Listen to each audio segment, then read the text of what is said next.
So I'd like to invite our next speaker, who is Mr. Yemi Bello, Executive Director of WENA, who will be giving a presentation on the role of SMEs in the development of AfCFTA. If you could all welcome him to the stage, please. Ladies and gentlemen, it's a pleasure to be with all the representations from the subnationals. My name is Yemi Bello. I am the Executive Director of the Women Enterprise Alliance. I want to go into a brief presentation to talk about the importance of SMEs and in the role it will play as subnationals for how you're going to implement AfCFTA. Before I go into this, I guess we've spent so much time talking about AfCFTA, the importance of it, the role it can actually play for you as a state. But there's some numbers I really want to actually go into, and I think this could help us set the context and how we think of as states, what role, how we can actually integrate SMEs into implementing AfCFTA. So if you just actually move the slides. So I want us to actually think of our states as, imagine your state is a multinational, and within your states you have the SMEs or MSMEs as business units. So looking at some of these numbers, we understand AfCFTA has potentially a market of 2.5 trillion. That is a lot of money. We have over 55 member states, and we can see that there's the potential for growth within these states, within the community. So as a business, if we're looking at our states as a business, we know there is enormous potential. One thing I found out, next slide, one thing I found out throughout listening to the presentations here so far is a lot of the states have been talking about IGR. How am I going to increase my IGR for my state? How are we going to increase? This has been one of the things that you mentioned over and over and over again. But I want you to actually look at some other things that are important. One of the things from the survey that we've conducted as an organization, we found out that over 50% of the businesses believe at the moment that the infrastructure, we don't really have that infrastructure in place for us to be able to successfully implement AfCFTA. However, there's a lot of positives from it. SMEs also believe that if we can correctly implement AfCFTA, we have an opportunity to have a business environment. We can promote expansion within the economy. So what do we really need to do to make this happen? Maybe next slide. Next slide, please. Okay, what can we actually do? So what we've realized is that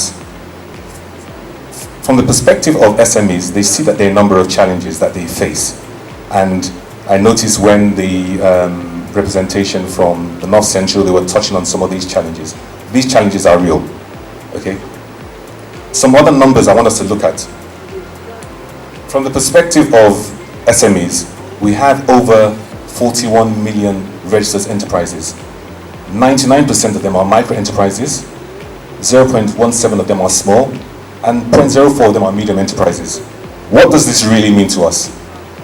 We're talking about we want to increase IGR. Those micro enterprises, if we really think about it, they're informal. They're not contributing anything really to your state's IGR. The bigger numbers, 0.017 are the small enterprises, most of them are registered, and 0.004 of them are medium enterprises. What we really want to be doing is converting those numbers, the 99.8%, and increasing them to be either small or medium enterprises. If we can successfully do these, then we actually stand a very good chance of actually increasing your IGR and actually being able to implement AfCFTA within the country. Next slide, please. You can skip this. Okay, so we've done a bit of research talking to the SMEs to find out what really are their challenges, and a number of your states have actually already highlighted this. They range from skills, not having enough skills out there in terms of the infrastructure. We talked about logistics. We talked about sales and marketing, operations, not really having the regulatory practices, double taxation, productivity issues. But the way I want us to look at these are, these are actually, although they're termed challenges, these are actually opportunities. They're opportunities for us as states to leverage, using the SMEs to be able to catalyze your state's growth and to be able to catalyze your increase in your IGR. So I'm using this IGR as a big thing. So next slide. So what do I think we need to do? Just some thoughts, listening to you and from our experience on the field. The first thing I really want to say is intentional.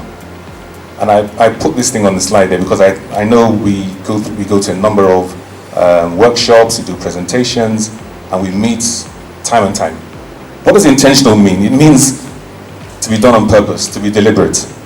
I really like the takeaway from, I was listening to the presentation from Delta State, where the Delta State group, where they talked about doing some stuff ground up. And I think that's something that we can all borrow as different states, to be very intentional about it. And the number of areas that I think that we can actually start off with.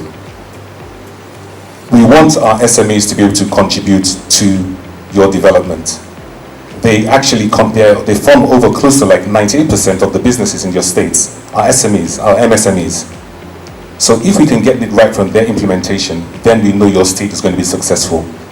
So what are the challenges that they particularly face, and how can you actually solve it? One is in the area of capacity.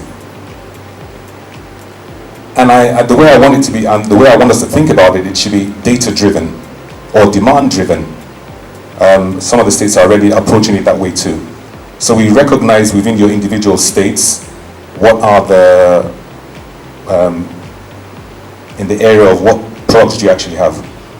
For example, if you're very good in rice production, or is it cashew production, or is it in shea production, then you're being very deliberate in the way in which you actually want to approach it. You're not just saying I'm doing general capacity building, but for them, there needs to be an investment in the capacity of these SMEs, especially as it relates to exports. And that's being deliberate, and it's being demand-driven. I'll give you a good example. I know in one of the states represented here, for example, and the state is Adamawa State, they were doing there's a particular organization, particular company that's doing some work to be able to go into dairy production. That is a big area that can actually generate revenue, not only for the state, but actually for exports across West Africa. And they've been very deliberate working with the private sector to actually aggregate the number of farmers, so in a way of aggregation, and then finding off-takers so that could actually take their products outside the country. But one of the first things they had to do was they actually had to invest in the capacity of the farmers. They had to actually show them best practices of how to actually collect the milk, best practices on how to store the milk. They had to work with the private sector to do a bit of investment in cold storage. Okay? So one thing I think is very practical we can do is in the area of capacity building of our SMEs. As I said, let's think about it this way, that these are business units and you are a multinational. You invest in these business units and you will get your return on your investment. Another thing that is important is in the area of linkages and aggregation. I don't know, maybe a lot of the things that we're doing here, it's very practical. How can we work together as states to start to aggregate? SME aggregation, essentially, is where we're driving at. From our experience and working with a lot of SMEs in the various states across the country, we realize that they all have their own areas where they are, if I use the word, experienced, or they've got the most skills. It's important now as states not to operate in silos, but to start to work together, inviting the SMEs, for example, as stakeholders, they're your stakeholders, and say, actually, what can we do to support you so we can aggregate together and then be able to take your products out. A very good example of this really, and I'm sure the government is investing in this, is we look at what we're doing in the Anchor Borough scheme. That's a very good example. of SME aggregation, where we're actually pulling together the resources and then finding off-takers to take your products out there. Final area that I think we should think about is a market access. So these are key considerations for our SMEs, and these will help you as states to actually be able to prepare your products for export. And this is this is why I think this is very important. If you do a lot of research online, you find out that a lot of states within the country, a lot of states within Nigeria, they have very good products, raw materials, but for some reason, it's just under the radar. Nobody knows what you're doing. And when we're talking about international markets, when we're talking about taking our products out there, we need to put ourselves out there so people can actually see what we're doing. So from the perspective of the SME, one thing that what they need is market access. How can we organize trade or innovation fairs that showcase new technologies? We're talking about in the area of new seedlings that you need to actually grow your products. How can we link farmer groups to buyers? And also start to bring investors to your states. It's good to hear that some of the states are already doing some work in terms of having a one-stop shop. But beyond just having a one-stop shop on a website, which is very good, is to actually practically organize these types of trade fairs, trade shows, where we can bring the investors, where we can actually link the buyers to the farmers, and they can actually see the kind of technologies that are out there to be able to increase their production. Final slide. So that really is what I want to say. But how can we actually be part of this conversation? A lot of the states, I was listening to some of the conversations that the states were talking about today, that okay, there's a lack of this, there's a lack of capacity, we don't really know how to engage with your NAFDACs and your SON and all these, and NEPC. And I would like to give us practical examples. So WINA as an organization, the name of our organization is the Women Enterprise Alliance. And part of what we believe in, that is important, is developing an ecosystem. Having an ecosystem that can actually link together various partners, various stakeholders, various states, SMEs, entrepreneurs, so together, collectively, we can actually grow the economy. And we provide a range of services that essentially try to do this. One area we work a lot of is in the area of capacity building. We do a lot of work in advocacy, and I guess that's primarily the reason why we're here today. But also in the bit of market access and access to finance. So we believe if collectively we start to look at these areas, I'm leaving three points here. In the area of capacity, it's important for states, subnationals, to start to think again and say, we need to invest in the capacity of your SMEs. We're ready, WINA is ready to actually partner with you to be able to, in the area of capacity building. We're doing a lot of work with SON, we're doing a lot of work with NEPC. In fact, we've held about 3 or 4 workshops already, trying to provide the training for SMEs. In FCT, we've done some work in Niger State, how they can actually start to prepare their products for export. And these are the little messages that, from the perspective of the SMEs, that we're trying to get across to the states. I know we're talking about, we want to do the very big things. We want to invest in infrastructure and we want to make sure we have all the road networks. But if we don't actually start from the basic building blocks, the people who are actually going to produce these products, if they're not actually carried along, if they're not brought to the table, if they're not engaged as stakeholders, then essentially we may take a bit of time. So I really would like to thank you this morning for listening to the short presentation I have. I hope that as we take this message along, that all the states will be very intentional about how they're going to move forward, invest in their infrastructure, invest in the capacity building, and take that message of market access to the people. Thank you very much. So before we go off to our tea break, I'd like to invite the lead strategy and coordination at the National Action Committee on AfCFTA, Mr. Michael Faniram, to give a short insight as to how the breakout sessions will take place. Good morning, everyone. Thanks for staying with us for the last 3 days. We really appreciate your patience, and we believe that this has been a very impactful session, and we have learned one thing or the other. We'll be going to the last breakout session for the workshop, and we need to use this to now summarize everything that we've done. We've identified the challenges, we've identified the problems that we encounter in terms of export development program, in terms of latching on to the opportunity that AfCFTA provides. And we've done that one very well. We started that one since Tuesday. Going into the last day now, what we will be doing is to now profile the solutions, to now come up with initiatives of what we want to do at the state level and at the geopolitical zone level. So our facilitators will guide us today for us to come up with a lot of initiatives. It's going to be in 2 ways.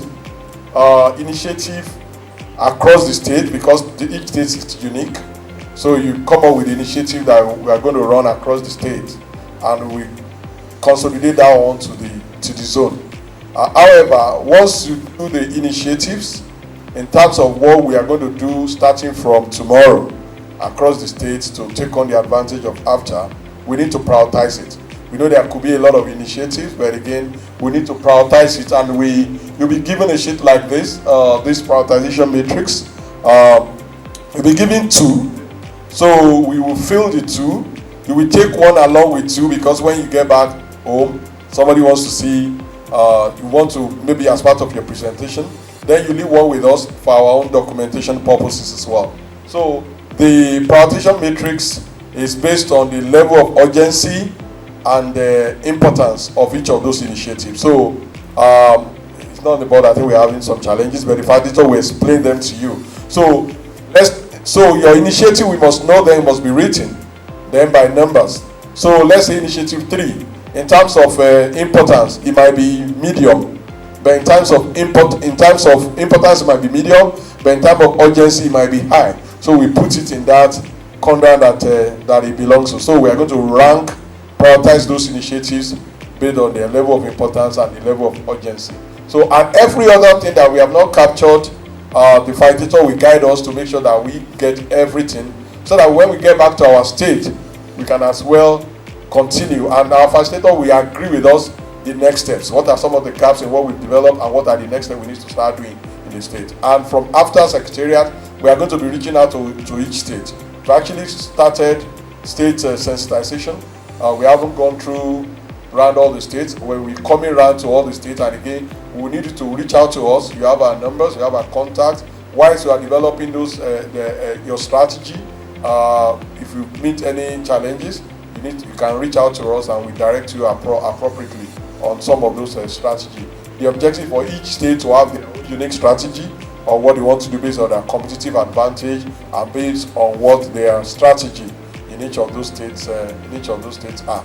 So we will go on the breakout session now. First, we take our tea and lunch, and breakfast, and we can move into our breakout rooms. We can actually go and take the tea and the snacks in the breakout room, so that we can save some time. We promised you that we are going to be out of here. Is it 1:30 or 2? That you promised? 1. Okay. So we want to make that happen. So please, once we go out now, let's take our tea and let's move to our breakout sessions. The facilitators from our group will explain everything that we need to do to us. Thank you very much.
And we have our team leads already who are going to be making the presentation.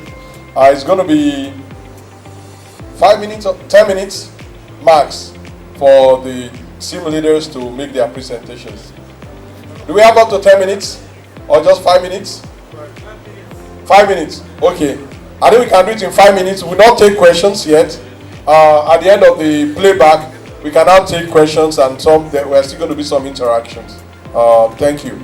But before we start the playback, I want to use the opportunity to thank the team of facilitators who have done this one pro bono without charging us money. If the consulting companies are to charge us money, this will be running into hundreds of millions, I know. So please, the representative of EY, PwC, KPMG, Idea Next, Deloitte, please can you stand up for recognition? Please, I would like to specially thank you, and I want us to clap for them, please. Most of them are residents in Lagos. Apart from the fact that they did not charge us any money, they flew on their own cost, they accommodated themselves on their own cost, and they fed on their own cost. Please, this is a very, very, very good gesture from them. You are highly appreciated. Thank you very much. All right, so can we have Southwest? Okay, can we start from Southwest? All right. Talking about Southwest, I'm from the Southwest, and I'm happy to see two honorable commissioners from Osun State. You can see the importance of Osun State attached to this, sending honorable commissioners of economics and planning, and the honorable commissioner of commerce. So thank you very much. I'm happy to meet them. I'm taking picture with one of them. I'm going to take picture with two of them at the end of the day, and I'm going to make it my picture on my phone for the rest of the day. Thank you.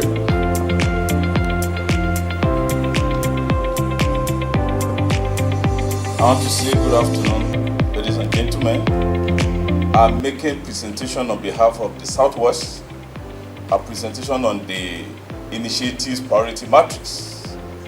On our initiatives priority matrix, we have about 10 items. We have 7 items on our high column. We have 2 items on our medium column, and we have only 1 item on our IM column. On our high column, we have policy and legal framework. Number 2, we have market intelligence and data gathering. Number 3, we have standardization. Number 4, we have road infrastructure. Number 5, we have rail infrastructure. And number 6, we have value chain development. That is talking about outgrowers and off-takers. On the medium column, we have what we call the storage facility infrastructure. And on the medium column, we have the funding, and that is talking about funding social impact. And finally, we have the capacity building. The capacity building is still part of infrastructure, but this time around is talking about human infrastructure. Thank you very much, and God bless. I'm not sure I'll be as brief as Southwest, but let me see. Okay, we took our state by state, and then so I'll start with Akwa Ibom. We were able to identify a lot of what we want to do immediately from all the states represented were high. So they wanted to create their SMEs clusters for export and have a farm market, develop their free trade zones, which they already have, engage their local government to explain what AfCFTA is and get their buy-in and their understanding, to set up a clearinghouse for products, to get assistance from SON in terms of quality management, and then to do offtake agreements for their cassava with NISA, since cassava is one of the products they had identified. Then they needed automated milling machines, and then they need the export training because they still say a lot of their people are on zero in terms of being ready.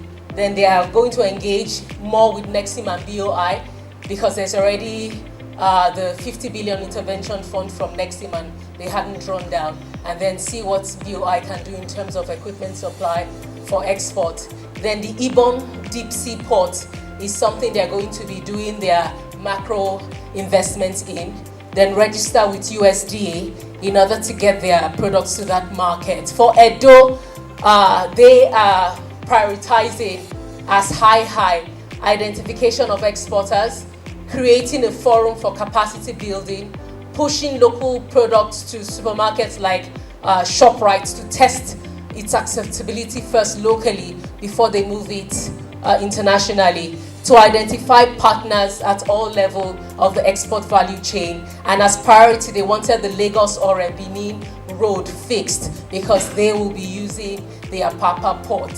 Then for Delta, we've already completed our agro-processing zone, and there is a call for people to come in to take spots there for the shared facilities. Our gas plants in Kwale will be ready next year, where we are going to use gas to power industry, so it's an industrial park. Our film village will be ready because a lot of Nollywood films are produced in Delta State, so we've created a film village in front of the River Niger where we see they can maximize that space. We need a proper legislative framework in order to get our work moving, and then to set up bilateral relationships, especially with Northwest Zone, because we have a leatherworks factory and we're prioritizing Kano and Sokoto. We're also, for rivers, their road infrastructure, especially to One Seaport, is very bad. They want that improved. Then the Songhai farm, that a lot of money had been invested into and would be a hub where a lot of agro exporters could learn how to package, and it's like a one-stop shop, needs to be revitalized. For Cross River, their Calabar A2 road needs to be fixed because I think it's a highway to their own seaport. They want to now put in some investment in Tinapa to continue from where Donald Duke has stopped. Tourism is big for them. Then financing for their industrial park. They have identified 35 companies that will be leaving government hands, and they need private sector investors to come in, especially if they're going to be doing some processing. Then the Gulf of the Guinea agro-industrial export corridor, because Calabar borders with Cameroon, they want to put in a lot of work there, as well as their Calabar river port. Then Obudu, the airstrip is now going to be made into a cargo airport, since it will deal with that axis, not just in Cross River, even Benue can use it because Obudu area is close to that axis of the North Central. So that is my brief. Thank you. An high level of urgency, which means these are things that we need to start like tomorrow. So we'll capture all this, everything will be captured, developed into this report, and you can have them again, look at it again, and so that we can now develop the timeline, because now it's urgent again. We need to develop timelines for all this. Which other state is ready? Can we take Southeast now? So I'm finish from the South. Southeast, are we ready? Which one do you have? Presented. What's not presented, just come here. You're going to spend 2 minutes and you're going to tell me 3 things. Can you put that on the board? What new thing have we learned? I'm going to call one person from each geopolitical zone. So what new things have we learned over these 3 days? What are we going to stop doing that we were doing before, based on what we know now we're going to stop doing?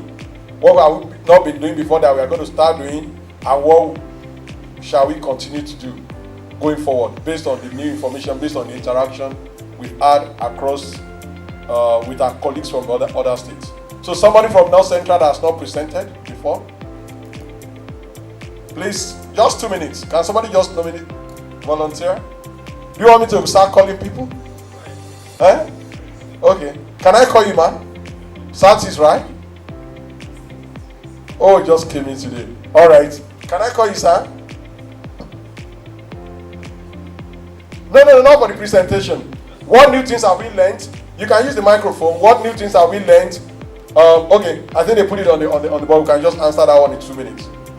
Go ahead, sir. Okay, thank you very much. This is from number of things. And I commend the National Action Committee for organizing this workshop. The strategy to actually benefit from AfCFTA has started. And this actually means that all of us, the states, will have to devise our own products, our own positions, our own talents, to come up with contributing to Nigeria's overall efforts at dominating the African continental trade market. Because naturally Nigeria is supposed to dominate the African continental trade area as a result of the population, talent, and youth that we have. And what I would advise, aside from the new thing that I've learned, is that this subnational strategy workshop should be held in zones, in the 6 geographical zones, specific locations. And invite, the chambers of commerce, not only government around, chambers of commerce, the farmers, and so on, to participate in this subnational workshop maybe in the next 3 months. And from there, I think states, because we have gotten enough idea of how the strategy works. So states should also organize their own with some input at the National Action, from the National Action Committee, so that the states will also be sensitized. Our psyche as Nigerians should be towards achieving the overall success of this country in the African space. And what we do stop doing, I think it is good that we in the states should stop competing with one another on the same product. Instead, we should collaborate. For example, states like, I think one of our states in the Northeast is trying to develop system. We will actually help that state to develop system. We in Borno, for instance, we are trying to develop Gulf Arabic and our border trade from the banking border trade from. So the rest of the states, the Northeast should benefit also with the free trade zone. Because of our strategic location, I think they should also benefit. We used to be the same state, the Northeast. Then what we will continue doing is we will continue to build capacity among our people, we will continue to educate our people, we will continue to, especially, the chambers of commerce. They need to be educated, they need to be brought on board. They need to, for instance, just yesterday, the Director General of the Nigerian Chamber of Commerce, Nasima, made some very important comments here. And if one looks at his profile, one would know that he's a very learned person, he's somebody who is very educated, knows what is going on around the world. These are the kind of people that should populate the Chamber of Commerce. Not illiterate, not people who are out of date, not analog people. Because here we have to really key into what is happening in Africa. We are in the technological age. We really have to, benefit from that. We don't have to, table anybody by placing some incompetent people in that position. What new thing do you start doing? Well, I just came from the Inter-African Trade Fair in Dover, and I went there not to just to know what is happening there, and I have seen what is happening there. What we should start doing as states is that we should identify our potential, our goods that can be exported, that can be acceptable within Africa. We don't have to aim Brazil or Europe. Within Africa, there are goods that we produce that our fellow Africans would love to have. So we should produce it and market it within Africa for the benefit of AfCFTA. Thank you. Can you give me a round of applause one across the zone, which we plan again, and again having them at the states? And one of the things I think we need to do quickly for the state, in Borno State, is widely celebrated in the paper when you set up the TWG. So we really appreciate that one. So each state have not set up their technical working group should please do that immediately after this conference, because the committee is going to be the point of contact with AfCFTA. So we need to set up that one. Very, very, very well said. Can we have North Central? Southeast. Southeast, okay. Southeast, sir. Okay. My name is Dr. Jude Zago. There are so many things that I've learned here today I didn't know before. I've learned how endowed Nigeria as a country is, and I've learned the potential that Nigeria has, and it's made me believe more in Nigeria, believing that if we can all galvanize all our efforts towards taking advantage that AfCFTA provides, then Nigeria will be greater. What will I stop doing? I think I will stop looking at Nigeria as just a small country. I've stopped looking at Nigeria as a country dependent on oil alone.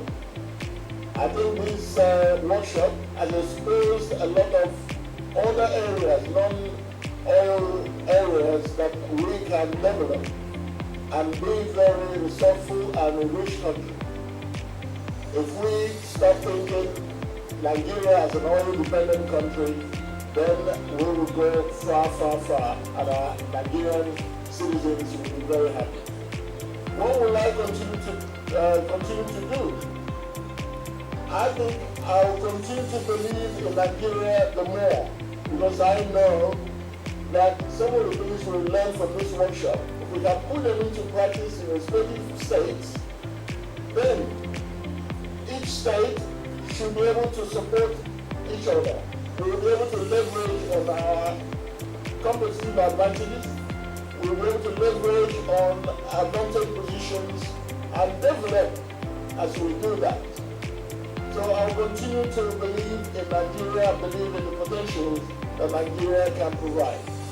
And hopefully, by the time we need to exploit all these God-given endowments, Nigeria will be greater. What new thing will I start doing?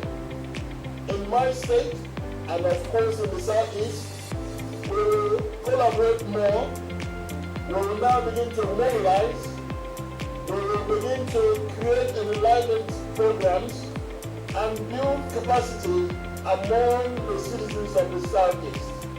Because at this moment, everybody thinks that the only way Nigeria can make money is through oil. But there's more to that. So by the time we create enough awareness, educate the populace about what agriculture can offer this country, what fabrication can offer this country, and so many other things, then we will depend less on oil, we will think less about oil, and Nigeria will get better. Because oil, as it stands, may not have done us a lot of good, but by the time we think less of it, we will prosper, and this country will go bigger than it is right now. So that's my contribution. Thank you. All right. For us here as well, we've learned a lot of things from you. 2 weeks ago, we were in Kano, having the northern sensitization of getting private sectors. And there's a young lady that brought, she sold some clothes. If they didn't tell me this is the lady that made it, I would think it's imported actually. Ready-made. So she was getting the fabric from Abba. She moved them to Kano, and she's very good baby clothes. In fact, if I had money, I was going to take her from Kano and say, come, relocate to Lagos. Let me establish you and let's do a partnership. So we have quite a lot of things here in Nigeria, and as we relate more, we begin to know. I was talking to a delegate from Yobe State yesterday, and he was telling me quite a lot of things that the governor has done.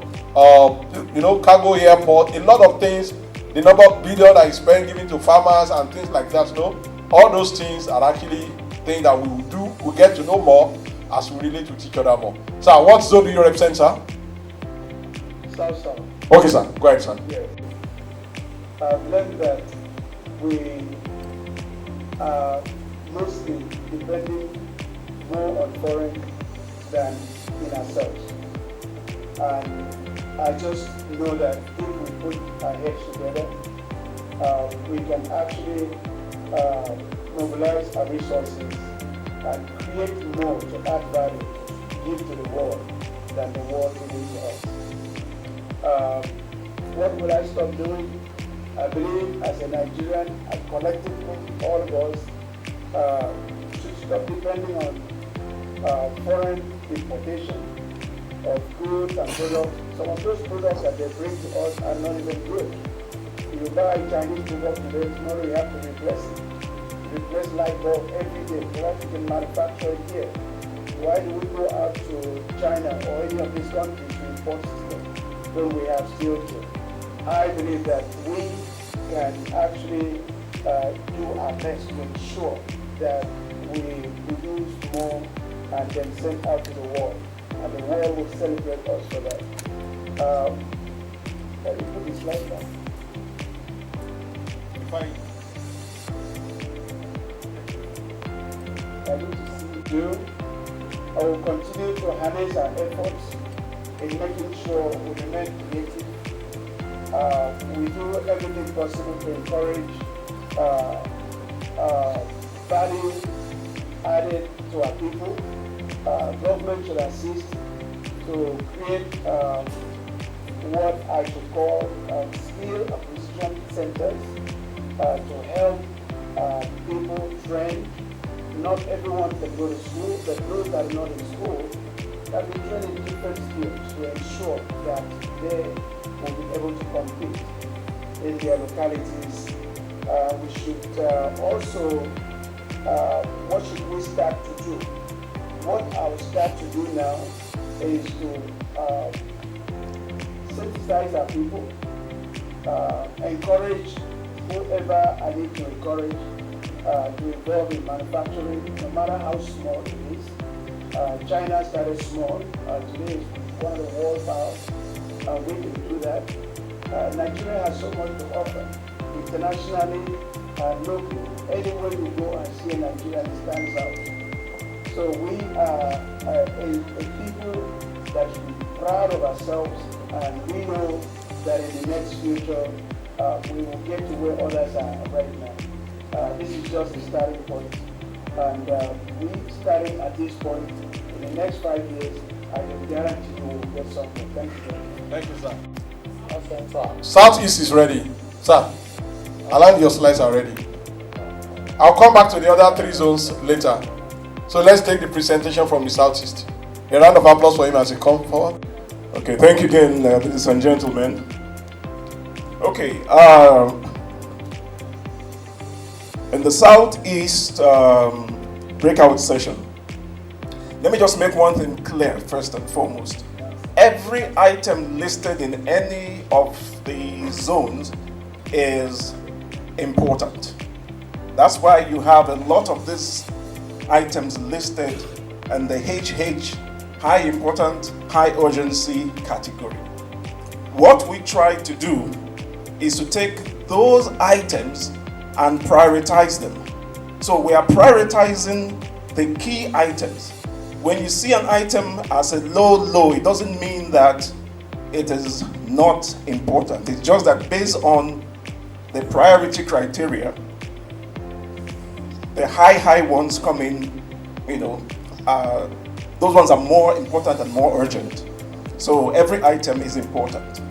One of the things we realized was that for trade to be enhanced and for us to actually achieve a lot of what we do, as much as some of the states haven't started exporting yet while others have, we need access. We need the river port, and we cannot overemphasize the importance of having that key infrastructure developed and operational in Onitsha. Second, we need roads. And we're not going to state whether we need Port Harcourt, Enugu, Onitsha, Arca. No, we need roads, period. We need roads that take us from the farm to the ports.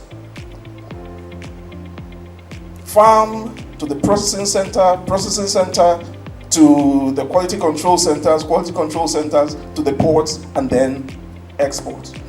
So we need that infrastructure. The cargo airport, especially in Anambra, is ready.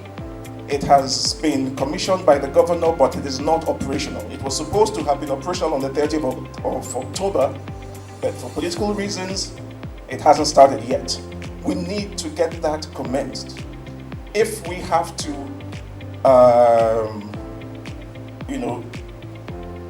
enhance trade within the region, that has to be done. We need export facilities, trade empowerment schemes in Enugu. Okay. The letters in brackets are actually the states that have these high priorities. So this top three was Anambra. Enugu common export facility centers are required, trade empowerment schemes, and then the other rice. It's a huge rice production facility that's owned by the state that needs to be revitalized and production enhanced for exports. Nsuka yellow pepper. And one of the speakers this morning, I think, stressed on it, or was it yesterday, stressed on it. The Nsuka yellow pepper. That is a big export potential item that is of high urgency and high importance. Development of strategy guides, the Eastern Northern Trade Corridor. That is being developed by the state of Enugu, and that is actually high priority. Leather products, and we've talked about that.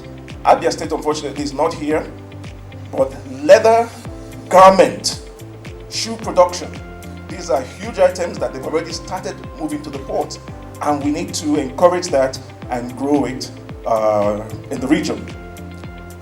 The automobile sector is already developed in Anambra State. Innocent cars are currently being exported to West African countries. Omar Motors in Ibuku are currently producing and have exported some of their buses to Niger Republic, but they need to grow that market. In Enugu State, there is Anamco. Anamco needs to go one step further, and the Enugu Free Trade Zone that's already established and passed by the federal government that crosses from the Enugu International Airport to the 9th Mile Corridor. That whole area needs to be developed and needs funding from the federal and the state government. Moribund industries need to be reactivated in Enugu and Imo State. Oil palm processing cluster, particularly in Imo State. And then capacity building, and we have that cuts across all the states.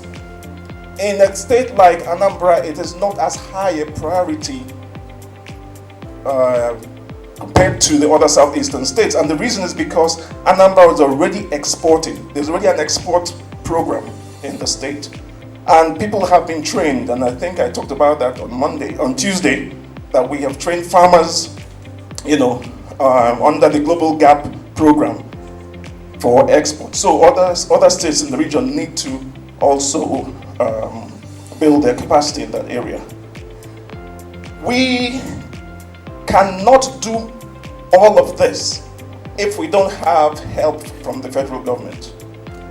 And the federal government has to assist the states as much as we want to export by first and foremost ensuring that those impediments to export are taken care of, those barriers. Ports have to be decongested. The federal government has to be able to come up with programs to decongest, particularly Tinkan and Apapa ports, and move some of those goods to One, to Port Harcourt, to Warri ports. We have so many ports in Nigeria that are underutilized. Everything goes through Apapa and Tinkan. If that can be decongested, some of the containers moved across the other ports, that will help, speed up exports. And I talk about how more than half of the containers supposed to be coming to Nigeria get diverted to Benin Republic, Cote d'Ivoire and other countries just because of this. Bureaucracy needs to be cut down. Corruption. There are certain things. I listened to the gentleman from the customs yesterday talk about all the initiatives that they have embarked upon. Excellent. However, there are underlying things that need to be taken care of at the ports in particular. And it's not just a customs issue. It cuts across various institutions at the federal level. And until we tackle those things, a lot of what we're talking about might not happen. Medium importance, yes, certification.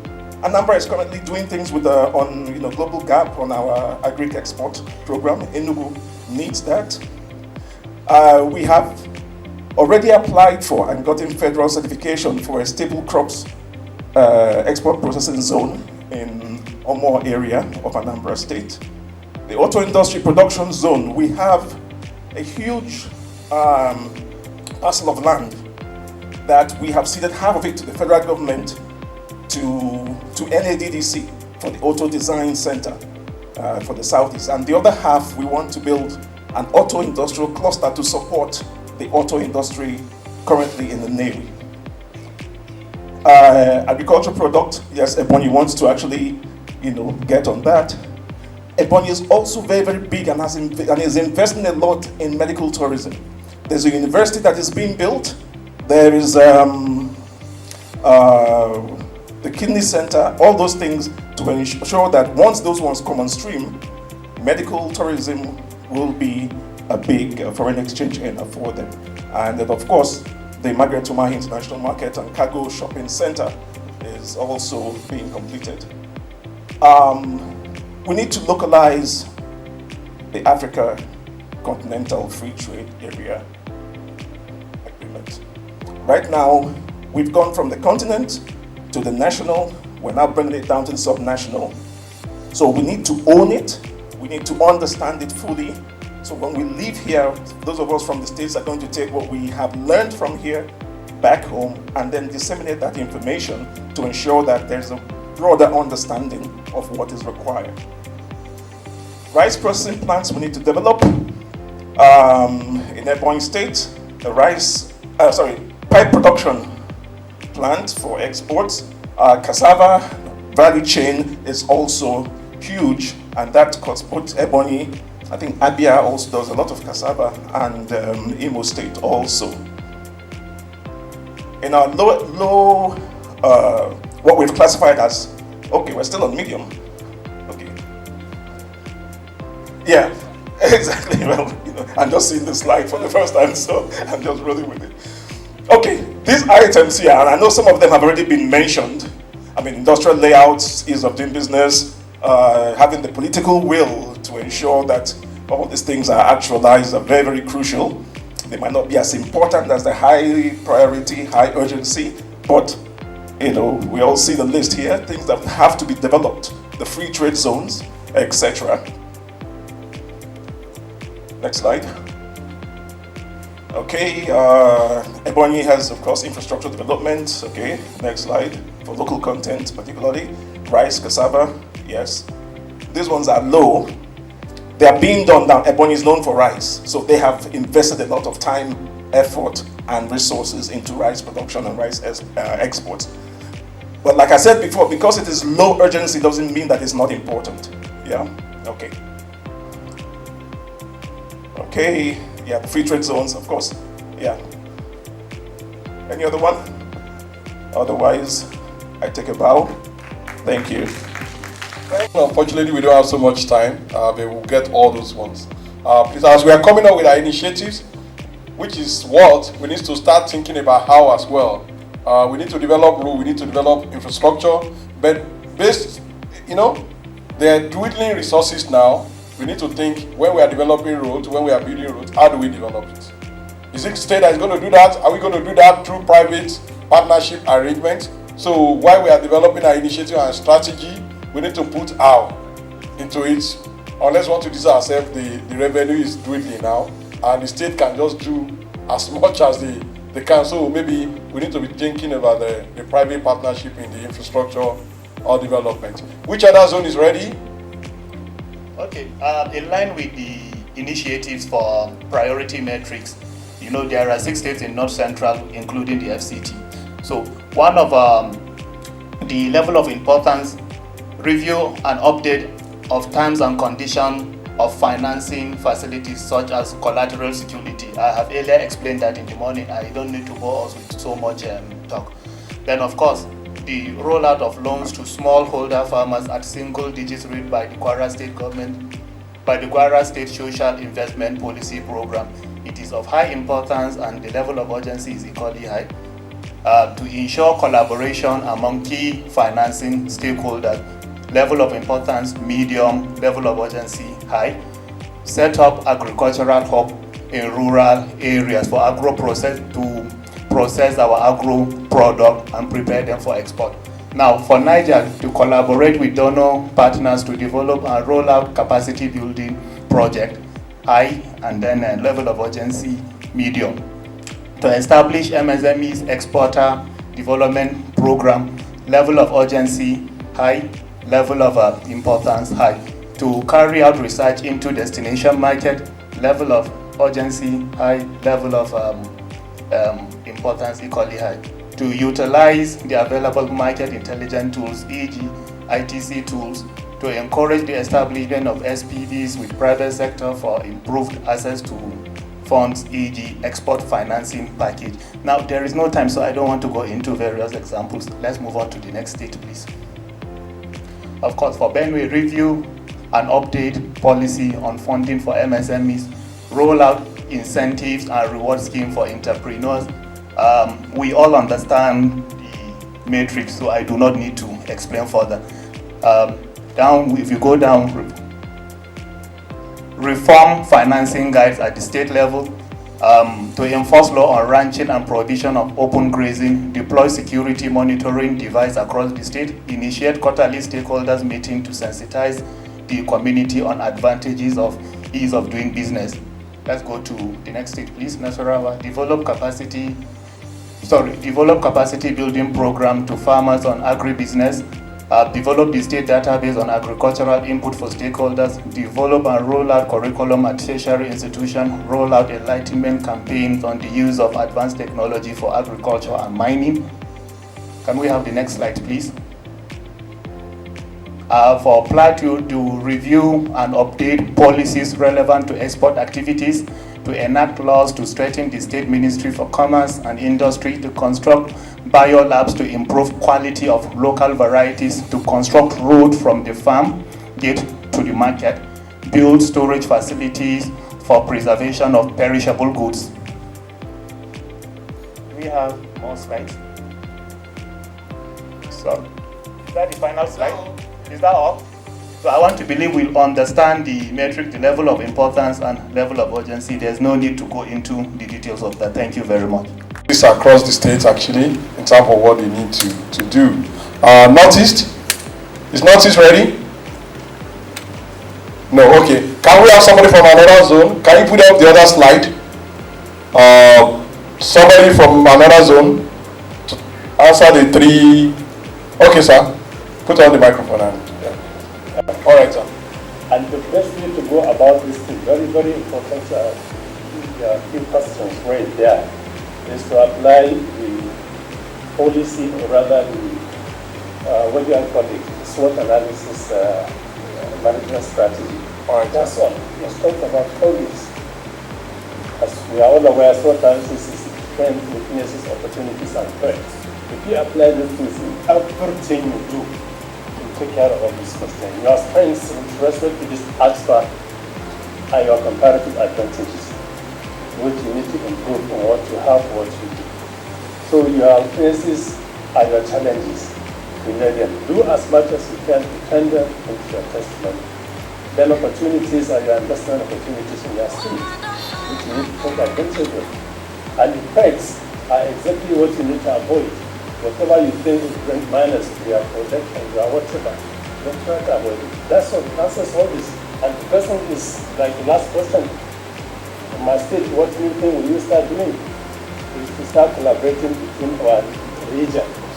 We don't do that before in terms of this particular program. But like for security and other things, there are already consistent collaborations. But for this thing, this is what we start doing. So long as we would like to succeed in this aspect. Thank you very much. Thank you, sir. And like the delegate freed trade area, before we even go to Africa, I still remember, you are from Gomisa? Yeah, I still remember that vividly, and it keeps ringing in me since he mentioned it 2 days ago. That before we go into Africa, say charity actually begins at home. So, as part of having the Nigerian Continental Free Trade Area, is for the states to collaborate. We need to collaborate within the zones. Then again, we need to now collaborate from one zone to the other. like what Lagos and Kebbi were trying to do, the Dam Commission of the Southwest need to now collaborate, with the Southeast Development, whichever commission we have there. So I think we will be able to get there. Do we have anybody that is ready again? Okay, not yet. Which state, zone are we not covered? No, I mean in terms of discussion. We've taken you are the first one we took. Yes, I just want to make a small comment, sir. Okay, sir. Yeah, with problems. And the moment we identify and understand that we have problems, I think the solution to that problem has started. The problem we're having is essentially funding. The African Development Bank estimates that Africa will need at least $130 billion per annum of infrastructure. One doesn't have that money. The private sector has pools of money. And there are funding in the international community. As you have said, public-private partnership is the way to go, so that infrastructure projects like, for instance, toll roads, airports, even ports, health facilities, and some other, infrastructure projects can be run and operated by the private sector with guidance from government. Anyway, this funding can be obtained from the private sector, but at the same time, it can be obtained in the international community. For instance, there are companies, private equity funds in Europe, in the Middle East, in America, that are looking for infrastructure funding in good countries to fund. I'm aware of some companies, like for instance, those companies that bought the Ikeja mall. Is it Omega Plaza or Ikeja mall? One of them is a British company.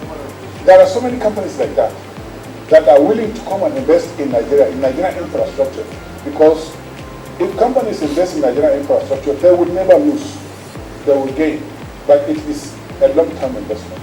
Now, the issue is, will they come to Nigeria? We don't have to run away from this. We have problems.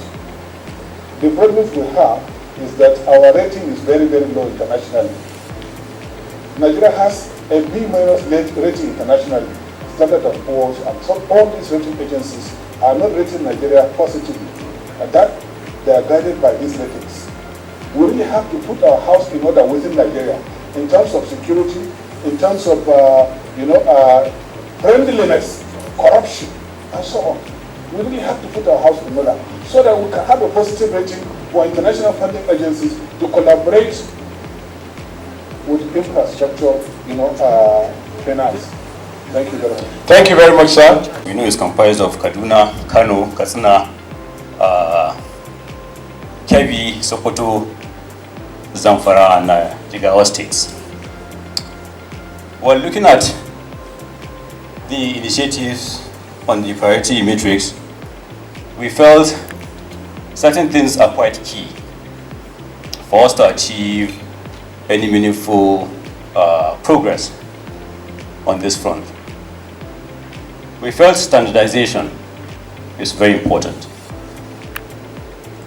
If we are to have products and services, they need to be up to standard. The point is, we're not only going to be, dealing within Nigeria, we're going to be taking this product outside.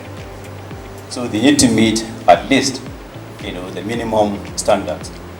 And we don't know the competition that is out there. All we know that competition is high, so we need to ensure the standardization of our products and services. Also, standardization in terms of, policy. We felt we should have, policy for implementing this AfCFTA program, particularly policies that will protect, our own products and services, because they are going to the international market. We also felt, education is quite important. People engaging in these products and services, need to have, a solid background. And we felt states, the states governments, they need to push, research first before private sector would actually key into it. So we felt, having, that kind of background in terms of research and development would be very good. Then talking about collaboration on security, we felt the states within the Northwest can actually collaborate to try to cancel out or mitigate against these security challenges we're having in the Northwest. This would facilitate and ease the movement of products and services within our own states, and as well as liaising with other regions and before going out to international market. We felt optimization of technology. Yes, most of the products and services or the businesses, the entrepreneurs, are still not at that level when it comes to using modern technology to fine-tune their products and services. So we felt there's a need to optimize the use of technology for these businesses. So these are all issues that we felt are quite high, and the urgency to speed up the processes for this is also very high. Now, basically, what we did was, you probably see on the matrix, all the states have the same things. What we did was, individually, we came up with all the matrix, the initiatives, and then we knocked out, the commonalities, and then we just had one final draft. But as you can see again, market intelligence is one that popped up from Kano. Yes, we felt they need to have, businesses, need to have that a synergy within themselves to see what is that you need, what can I provide, just to put things together and see how we can make the products and services better before going out to the international market. Next, please. Well, same thing here. We talked about research and development. This is sometimes difference of opinion. For example, in Kaduna State, we felt R&D is quite important. It's very high on both axes, but Kaduna felt it should be a high or a medium, when it comes to the urgency of implementation. Next, please. That's it? Yeah, that's it. Yeah. All right, thank you very much. Thank you, sir. Are we taking Northeast? Are we taking Northeast? Which one are we not taking? Northeast. Okay. Who's presenting for Northeast? Is it ready? Okay, it's ready, sir. All right. Right, sir. Just want to close the session. Good afternoon. I think it's afternoon. Good afternoon, ladies and gentlemen. We already have the pattern coming to us state by state, but ideally we should have summarized everything so that there can be only one slide to represent the entire priorities of the zone. But however, I think because of the lack of time and whatever, the Secretariat can only give us state-by-state slide. But what we have here is that of Borno State. And Borno State do not have anything on the low importance column, but certainly they are thinking of making a very quick effort to develop the banking-free zone, and then skill acquisition centers across the state, and then recharging the leg chart. And that is something that maybe it has not been highlighted before. We know the leg chart and its importance, and we know that leg chart is supporting the entire Northeast in terms of ecosystem, but it has actually drained so fast, and effort should be made to recharge it. And this is not just a program for Borno State, but it's a program for the entire leg chart community countries, and I think effort has been made in that area. The CAP, fashion and industry, embroidery development is also a priority for Borno State. And then there is also kind of emphasis on tourism development in Borno State. But on the high importance and maybe medium urgency pattern, we have the natal tannery and shoe factory, which for a very long time has not been very functional. And this is talking about reactivating that factory in order to develop capacity in export of processed tannery, processed leather. And then there is a need to establish a common facility for gum arabic processing.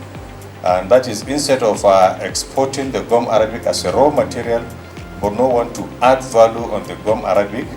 And if that common processing facility is available, all the other states in the northeast are also having little potential in farming of gum arabic. We can collectively use that particular facility to push the gum arabic export. And then we also have Gamboru border market, Baga border market, Damasak border market, and hotel and hospitality. The only problem is that some of these areas we are still having some security challenges, but sometimes we feel that the investors will be attracted by high return for their investment. And maybe where there is risk, there is also equally potential of high return. So we don't actually run away from the little difficulty of having risk around the operation, because that would also guarantee higher returns.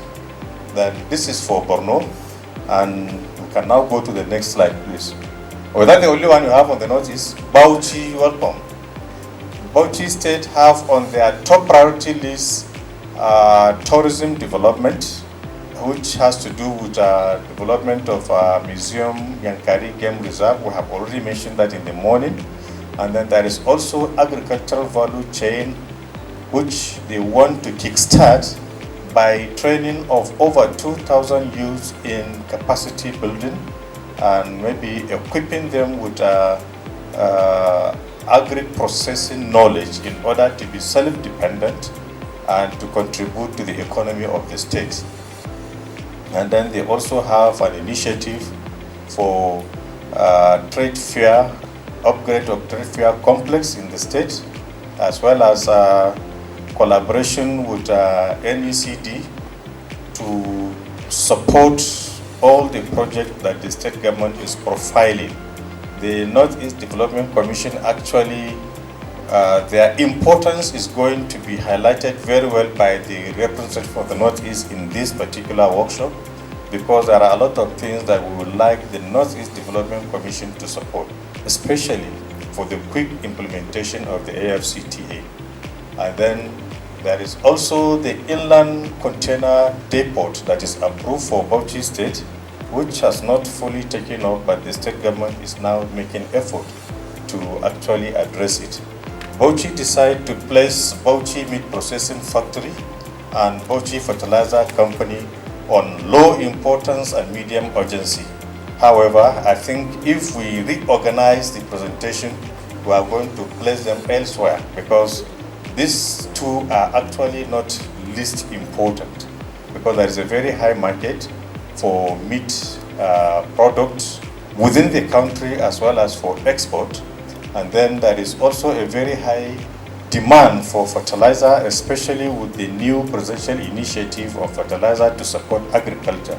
So we will adjust the placement of these two items outside the low importance category to a maybe better matrix column for Bauchi State. Next slide, please. Gombe. Gombe is well populated. We decided in our own breakout session not to have anything on low column, because low column means you actually don't want to do it, or the person that you are presenting it to, which is the policy makers and government, they will definitely drop it and consider that this is not going to be is not going to have any significant importance. So we're actually concentrating on the high column for immediate implementation, and as the presenter has pointed out earlier, as our low-hanging fruits that are equally very ripe. So we have the development of industrial park, which is very good. They have gone far in that area. And then we have the capacity building program for cash crop and value addition. I think the Gombe State government have invested a lot of money in that area. And then we also have the establishment of commodity and export promotion agency. That is in line with the ease of doing business requirement. which all the state government are expected to do in order to separate the function of investment promotion with that of investment companies. Bauchi have done their own, and so many other states are equally doing the same thing. And then packaging of economies of scale with regional air transportation. The regional air transportation is actually a priority of the Northeast Development Commission in order to open up the entire zone for ease of communication with the entire world. And then along the high importance and then medium urgency matrix, Gombe is thinking of capacity building for exporters. This one is already ongoing. The problem with people that want to package goods for export is that they actually need to know a lot about the requirement and documentation. And this is actually what is even hampering the process of export in Nigeria. At least yesterday we received so many presentations from the custom, from the NAFDAC and this and that. One sometimes wonder, how do you coordinate all these things to get what you want? They will be referring you to different places. Sometimes before you can even finish with them, the entire goal you want to achieve is already lost. So they really want to start capacity building for exporters, and they also want to develop processing facility center or common facility center, which is not different from the industrial park they have mentioned. At least if each of the states in the Northeast zone will have a common facility center to accommodate small-scale traders that have acquired skill and will now package the product, being where the state have a kind of comparative advantage for export. I think we are now tackling immediate local problems before we can now go to regional solution, before we can move to at least a national solution to the problem. So we cannot stop each state from developing a common facility center, because that will help the small-scale industries in that area to prosper. And you can see every state is actually thinking of establishing a common facility center because it is necessary now. You have to start small before you can now grow these people that you consider as small-scale industries to now grow and become the major exporters that you are looking for. You can't invite people from elsewhere to come and do it for you, and you have to develop the little capacity you have. So at least across all the state, there is a need for that common facility and industrial cluster for people. And not only Gombe, all the states have realized the importance of creating a separate niche for women and making a kind of empowerment and skill acquisition for them. Because sometimes if you do not designate it to be, to look as if you are gender biased, you may find out that the women may not come up to participate and patronize the facility provided. But when you say this is for women, be rest assured they will take it 100% and no man will come near it. So they actually want to have a women and youth empowerment program through skill acquisition and then development of sports and sporting facilities. There are potentials in sport. There are potentials in sport, and Gombe want to achieve that. Next slide, please. Yobe, why is Yobe so big like that? Well, the high is very important there. Immediately after this workshop, which we are running up today, I believe, Yobe would like to see to it clearly that there is a proper establishment of the AfCFTA technical working group back in the state, and then there will be a functional secretariat for the group. And Yobe would like a situation whereby the group will make the state government to make an official pronouncement by way of, let's say, domesticating the FCTA agreement to signify high-level buy-in of the state government. We want a situation whereby the whole world will now see the government of Yobe State accepting to support and promote the FCTA agreement and protocol. And then Yobe State will also want to pursue vigorously the completion of the international cargo airport in Damaturu, because that is going to provide the needed hub for all the export promotion activities the entire zone is even targeting about.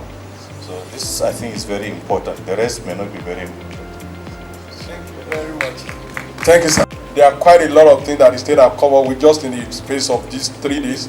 And this is just the beginning.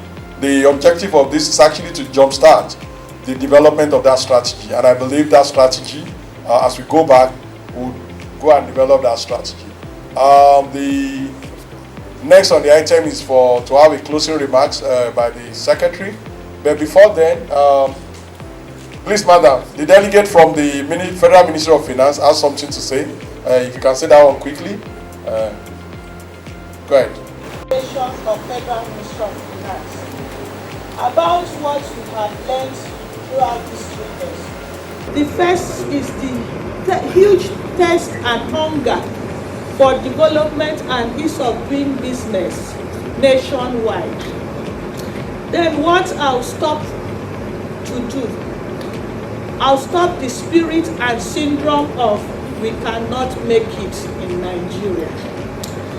Then what I'll continue to do is continue to put human capacity first, human beings first, people first in whatever I'm considering to do. Then finally is how to jumpstart small startup businesses and innovation.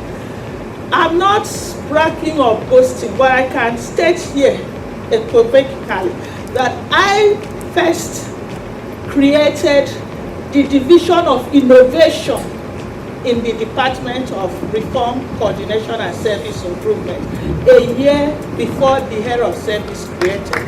So thank you very much for giving me the opportunity.